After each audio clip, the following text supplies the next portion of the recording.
C'est le cœur historique du Louvre, juste sous les fenêtres de la salle de la Joconde. Là, un tapis volant métallique qui abrite les 3000 mètres carrés du nouveau département des Arts de l'Islam. Les Arts de l'Islam, un chantier qui a duré 3 ans et demi. C'est le plus grand projet architectural du Louvre depuis la pyramide en 1989. Aujourd'hui, ce département rassemble 18 000 objets dont la plupart étaient en réserve.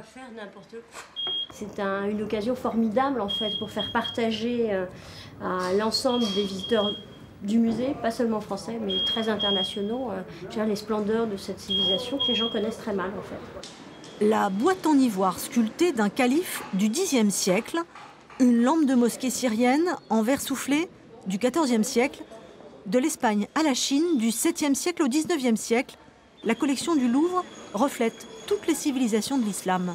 C'est une collection qui s'inscrit dans les collections nationales depuis très très longtemps, mais qui a eu une reconnaissance tardive, qui s'est considérablement enrichie au long des 19e et 20e siècles, puisque vous savez qu'il y a toujours eu ce tropisme en quelque sorte de la France vers les pays, et notamment les pays arabes. Et c'est une collection qui est certainement la plus belle collection du monde.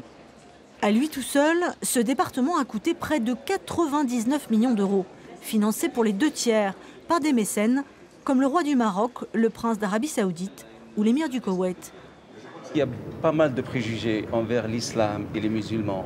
Le contexte actuel, peut-être avec cette inauguration, va permettre à dissiper pas mal de malentendus et surtout des préjugés vis-à-vis des musulmans. Le Louvre est actuellement le musée le plus visité du monde.